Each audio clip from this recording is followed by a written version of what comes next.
presentation of the NTRA in association with ESPN, the worldwide leader in sport.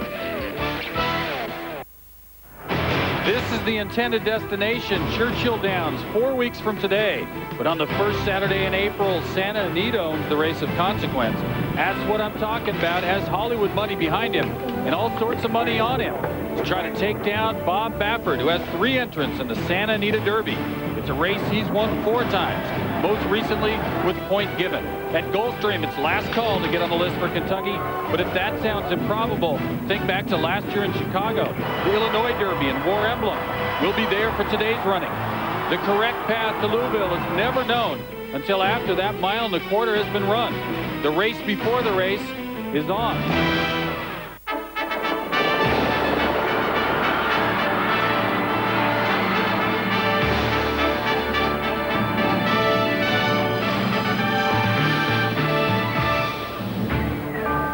Welcome, sports fans, to Santa Anita, Arcadia, California. The weather's warm, the track is fast, and for the 66th time, the great race place will stage the Santa Anita Derby. It's the deepest field we've seen so far in the run-up to the Kentucky Derby. They're going to contest 1.1 miles about 45 minutes from now. Kenny Mayne here along with Randy Moss. Hank Goldberg is perfecting his pick 6. Randy, we've been kind of redundant on some of these shows leading to this race about really not having a clue. Some evidence has to be in at this point. We're only 4 weeks out from the Kentucky Derby. Well, we're redundant because if we sound too smart now, a month from now, we'll look like a bunch of dummies. But right now, you can make a pretty safe assumption that Empire Maker, the horse that won the Florida Derby so impressively, is easily the leader of the 3-year-old division right now. The horse running here today, that's what I'm talking about. It's also got a good shot as well. He's looking pretty good right now. Still, no matter how good those 2 horses look in their next prep races, I think we're going to have a 20-horse field in Kentucky. The favorites have only won once in the Derby since Spectacular Bid in '79. That was Fupag a few years ago. And so these guys are always going to take shots against those favorites. Look at Point Given a couple of years ago. Same thing. More information is going to come in on this very show over the next hour. We got 3 races. In fact, it's part of a special NTRA Pick 3, another way to gamble. Gulfstream has the Aventura Stakes. That's coming up in a matter of minutes. Hawthorne, they've moved the Illinois Derby over there this year. And, of course, here at Santa Anita, the Santa Anita Derby at 1.1 miles. Now, the Santa Anita Derby and the San Felipe, which was contested 3 weeks ago, those 2 races have handprints all over the Triple Crown races. If you take a look at the last 10 years in the Triple Crown, Derby, Preakness, Belmont, and the Triple Crown preps that have produced the most winners of those races, number 1, Santa Anita Derby, number 2, San Felipe. And that's why we're paying such close attention here this afternoon. All right, you're going to be introduced to the field real soon in the Santa Anita Derby. Right now, we want to unintroduce you to Minister's Wildcat Scratch. Neil Drysdale dumped him out. But first, we're going to go around the nation for the Visa Triple Crown Spotlight. We will start, of course, at the Twin Spires of Churchill Downs, the ultimate destination on the first Saturday in May. But first, we take a quick hop to Chicago, where, if you remember, a year ago, Bob Baffert purchased this horse, War Emblem, who went on to win the Kentucky Derby and the Preakness. A couple of weeks ago, Bob did the same thing. Went to Chicago, and he bought Senor Swinger, fresh off a 20-length defeat in the Fountain of Youth. Purchase price, $1 million. Only leading up to the Kentucky Derby can a horse that ran so poorly sell for so much money. Met him today. He's friendly. Now we go to Florida, where Trustin Luck has missed some training time. He has been declared out of the Kentucky Derby by trainer Ralph Zadie, maybe the Preakness. But this horse is back in the Derby picture. Awfully Wild, the winner of the Holy Bull, runs next week in the Bluegrass at Keeneland. And then back out here to California, not for the horses we're going to see today, but for the early Kentucky Derby favorite. There he is. He knows he's the favorite. He sounds like it. Empire Maker leaves Monday on a plane to New York for Saturday's Wood Memorial.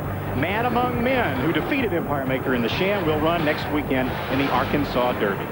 All right, all sorts of information to process, and you're going to get even more of it today in the Derby Future. Round 3 just about to close. Hank Goldberg's always into speculation. Hank, what do you make of it so far as today's runners go? Well, first of all, I want to buy Empire Maker, but I'm looking for a better price than what he's going to be today. So I'm hoping that's what I'm talking about. Runs a big race today, and that'll improve the price on Empire Maker. But the real run for the roses, contrary to what people who watch The Bachelorette believe, is for the first Saturday in May. And just to tell you how tough this is, just like in The Bachelorette show, 16 out of the 23 originals from week 1 of the pool are no longer involved. And so they will not get roses. A rose will go to 1 winner, just like The Bachelorette, when we get, like I said, to the first Saturday in May. But it certainly is tough just getting there, fellas. Still a little more time, but not a lot of time. Take in what happens in the racing today. Log on to KentuckyDerby.com. Get in because it closes Sunday afternoon. Next up, try to put some more information in the puzzle. We're going to Florida, Gulfstream, and the Aventura Stakes. That's Hank's neighborhood. He's going to fill us in on how this race was created and pretty much the history of the state of Florida. ESPN is your home for the NCAA tournament. We're now down to the final 4 teams. Marquette, Kansas, Texas, Syracuse. The final 4 live on ESPN. This ESPN presentation of Citgo Racing to the Kentucky Derby is brought to you by Citgo. We know you. Visa, proud sponsor of the Visa Triple Crown. Budweiser, the best things in life are the things that are true. Budweiser. Long John Silver's, this is seafood country. The NTRA.com, the official site of the NTRA and Breeders' Cup World Thoroughbred Championships. Welcome back to Santa Anita on Santa Anita Derby Day, but we're not staying here for long. We're headed out to Gulfstream next, but first, Hank Goldberg, a resident of the area, is going to fill us in on what this Aventura Stakes is all about.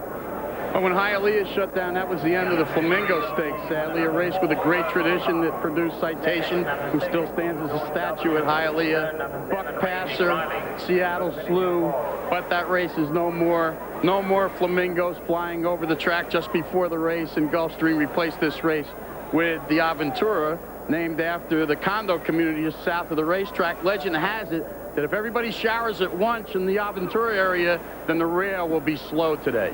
And the horse is off the turf and onto the dirt. Hank, thanks for that. Here's the field. Race coming up in just a couple of minutes. From the rail, it's White Buck. Valid Video getting a little support. Less maybe than we thought.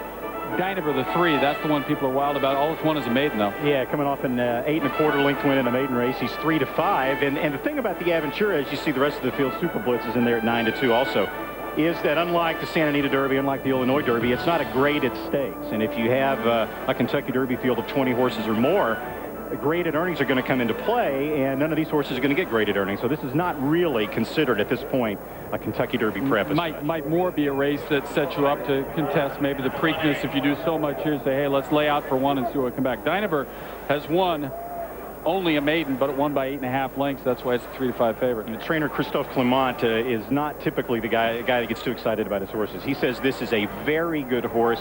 He's getting excited about him. He called his last workout spectacular, and his last race was pretty spectacular too. As you see, this was March the 8th in a 1.70-yard maiden race, and he just draws off in the last 1/8 of a mile to win by, as I said, 8 1/4. It's not often you see Clement run a horse in a maiden race right into a $250,000 stake, but he's really high. Hank, are you nuts for Dynaver? You got him on the NTRA pick 3. That's what they're talking about in Florida. Edgar Prado gave up a mount on Take Charge Lady at Oaklawn today to stay behind and ride this horse. Super Blitz developed an infection, came out of the Florida Derby with one. I like those two. Hooked onto Running on Nitro and 10 Most Wanted. And that's what I'm talking about. Domestic Dispute and Lodition for a Bomber in my pick 3. All right, we have 1 minute to follow Hank's advice. Well, now, because Super Blitz ran second in the Fountain of Youth and 3rd in the Tropical Park Derby, he's one of the only horses in this race, the only horse that would actually have enough graded earnings to get in the Kentucky Derby right now if they wanted to. And they say he's going to have to run a big race today to consider the Kentucky Derby, but he is a possibility. Valid Video, 2 straight wins, 6 furlongs and 7 furlongs were those, and this one's at the 1:16. This one sort of restarted a career because back at Monmouth last year and Belmont, it looked like sort of a horse on the rise, and then now it's got a second life, so to speak. And this will be his first race around 2 turns, and here's what to watch for early. Valid Video, trained by Dennis Manning. Manning says we are going to the lead. Absolutely. If anybody wants to go with us, they can try, but they'll get cooked. Number 5, Massive, named because of his size, is also going to show a lot of speed, though. A lot depends on how fast they go early. It should be cooking. Super Blitz seems to be the class of the race, the one that's been in the most big graded race. Let's go to Vic Stauffer for the call of this 2 one. in are Unbridled King and Super Blitz.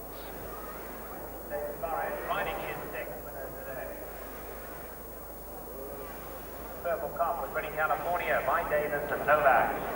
They're at the post.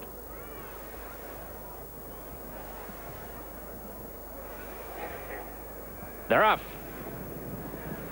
Valid Video, Massive, Private City, and Unbridled King with Valenzo between horses. These 4 race out and go quickly. Massive's a neck in front.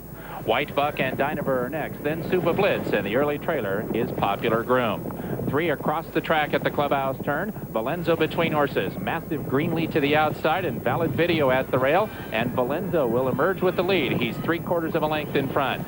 Valid Video and Massive press him second and third. Then it's a gap of 5 lengths back to Private City. Unbridled King is outside of him in the pink, and he is 7 lengths from Valenzo, who takes them to the backstretch. Dynaver has been angled to the clear. He is 9 lengths off the lead in 6th. White Buck just inside of him. Then Popular Groom and Super Blitz, 12 lengths from first to last, 4.5 furlongs to run in the Aventura Stakes. Valenzo has left the rail open for Valid Video to come through and challenge at the half-mile pole. Valenzo leads by just a neck. Valid Video is second by 1.5 lengths. Massive put to a full-out drive, 1.5 lengths from the front. White Buck, Unbridled King to the outside. Dynaver, Private City, Popular Groom, and Super Blitz, and the entire field bunches up, leaving the backstretch. And Super Blitz and Dynaver, 4 and 5 wide respectively, are on the move after the front. It is Valenzo, a tenuous neck in front. Valid Video's at the rail. Dynaver is 3 deep. Super Blitz and Rosemary to the outside. Those are the 4 that line up at the top of the stretch. And here comes Super Blitz to put a neck in front. Dynaver gets the acid test now and tries to go with them, and these two throw down for the final 1/8 of the mile of the Aventura Stakes. It is Super Blitz just in front. Dynaver has to fire through from the inside, and he does. Dynaver takes the lead. Super Blitz left back in second, and Dynaver explodes in the final 100 and wins the Aventura. Dynaver 3 lengths in front at the wire. Super Blitz second, Massive third, and White Buck finished fourth.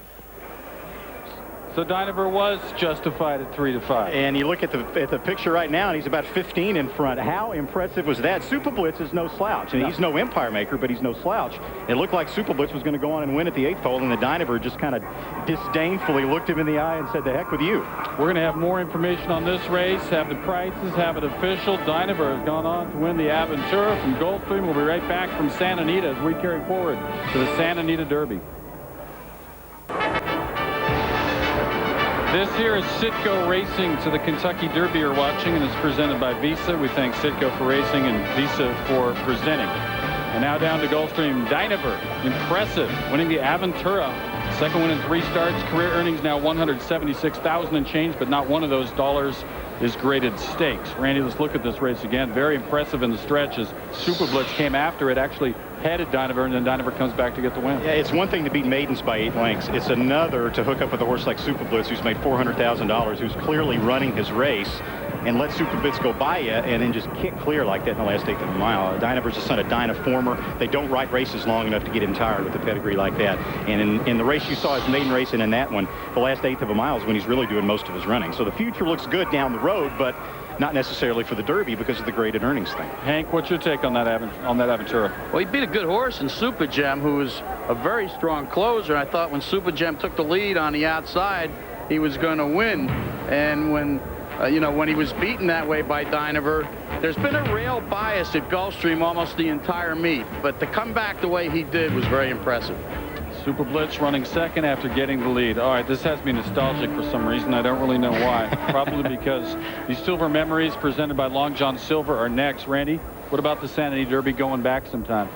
It doesn't seem like it's been 15 years, but it has been since a big gray Amazonish filly trained by Dean Wayne Lucas named Winning Colors won the Santa Anita Oaks, and then instead of running her against the fillies in the Kentucky Oaks, they decided to try her against the boys first in the Santa Anita Derby, and boy was she impressive. And it's the fillies Winning Colors in front by 8 as on the outside line one takes the second spot, but the Santa Anita Derby turns into a procession for the filly Winning Colors. Winning Colors, the first Santa Anita Derby winner for Stevens. Now he has 8. A month later, she became Stevens' first Kentucky Derby winner. He now has 3 Derbies, and she was the first Derby winner for D. Wayne Lucas. He now has 4. And then they were mean to Winning Colors in the Preakness. Remember how they ran her outside? All right, that story was endorsed by the commissioner of the NTRA, Tim Smith. Earlier in the day, Hank Goldberg caught up with the commission. Tim, it seems fitting that we're standing here in California, which seems to be the center of the racing universe these days, with the 2 top Derby contenders, at least in the early betting, being California-based, movies coming out about the game, and of course today's a great day. Well, this is going to be an especially big year for California. This race is huge as we go to the Triple Crown. Seabiscuit in July. It will give us a boost that we've had with the book for the last couple of years. And then, of course, topping it off, the Breeders' Cup World Thoroughbred Championships here at the Oak Tree meeting this fall should be spectacular. So big year for California. Back to the Triple Crown or the Derby future bet. Has it been successful in terms of generating business and more interest in the game? I think it has. It's grown every year. I think it's a good marketing tool. Handicapping is about bragging rights, and this is a way to get in there early with your pick at a good value, and I think it plays a good marketing role in everything else about racing. Empire maker. Back to you guys. By doing that nice interview with the commissioner, Hank is not fired. Last year, the Illinois Derby produced the Kentucky Derby winner. Whether we have a War Emblem Junior is to be seen. Either way, Chicago's coming next.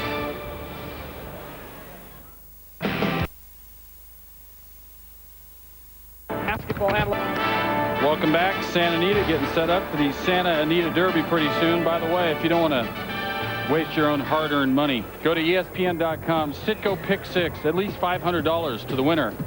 Minimum money going out. We're printing and giving away money at ESPN. Next up, the 46th running of the Illinois Derby. Some changes this year. You know, if you knocked this race previously because they hadn't produced Kentucky Derby winners, that's only because when they ran the race, right? It used to be run between the Kentucky Derby and the Preakness. This will be the third year now that it's been rescheduled to actually be a Kentucky Derby prep race, and really it's made its reputation off War Emblem last year. Not only War Emblem, but Repent both came to the race, and of course look what War Emblem went on and did.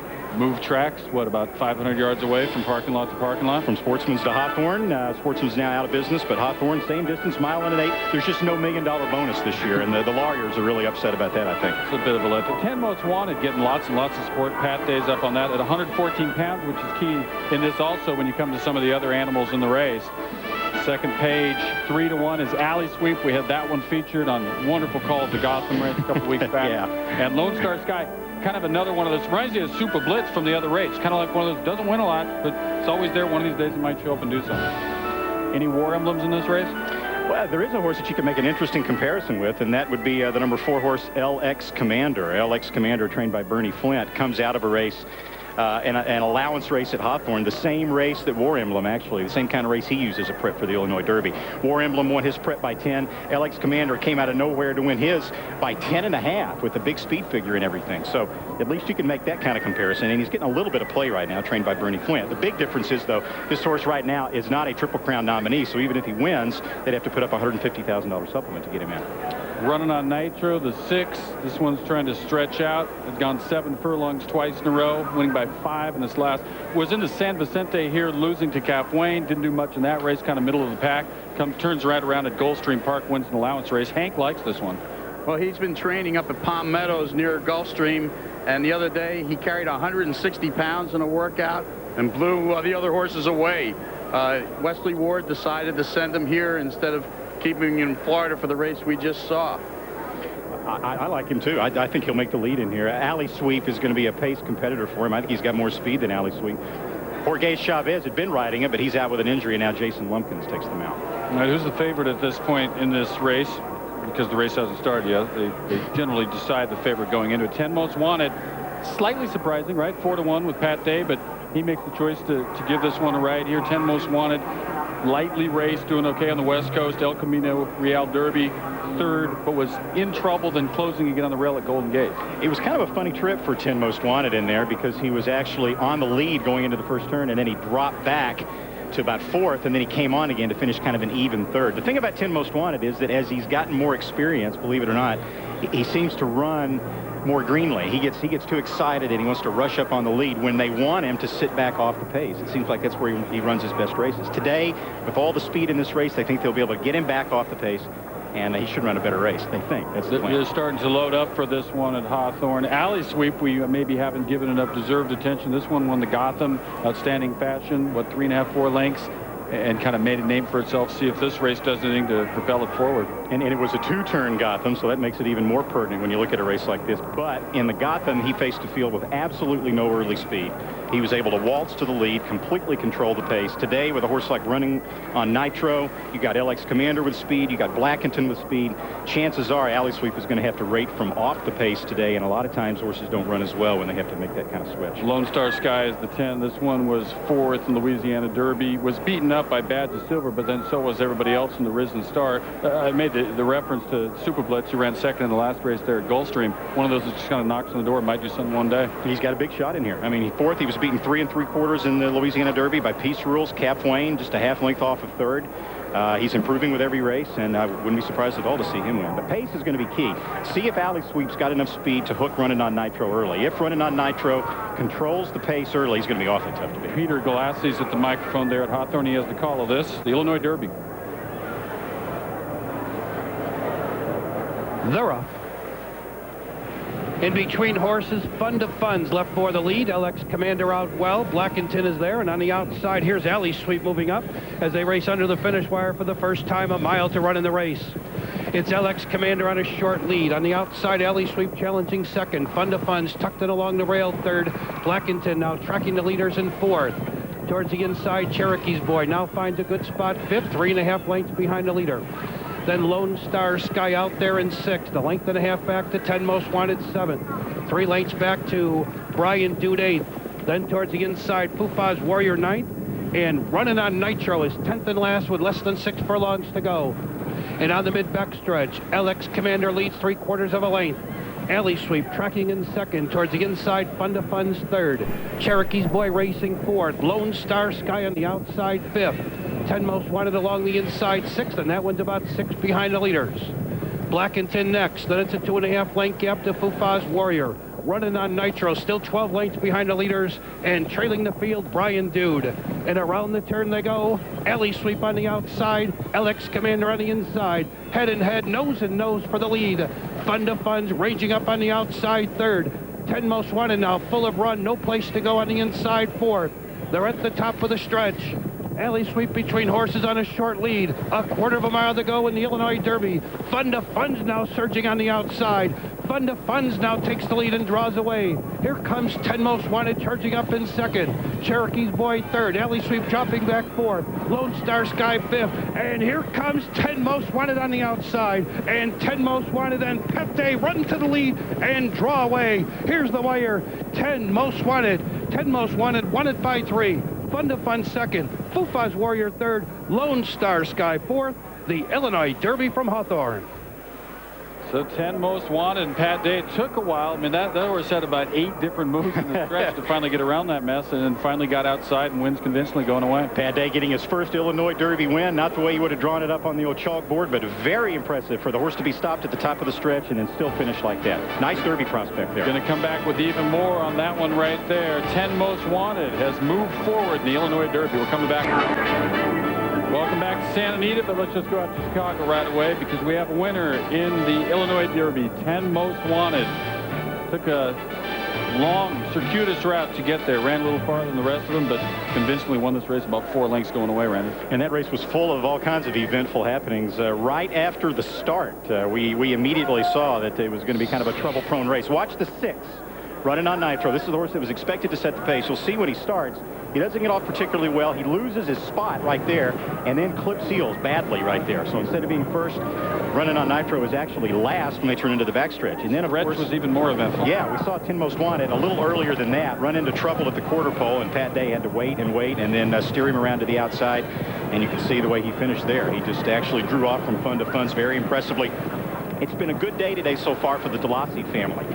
Craig DeLassy saddled a 3-year-old filly named Elo Love to win the Ashland at Keeneland. His father, Wally DeLassy, now wins this one with 10 Most Wanted.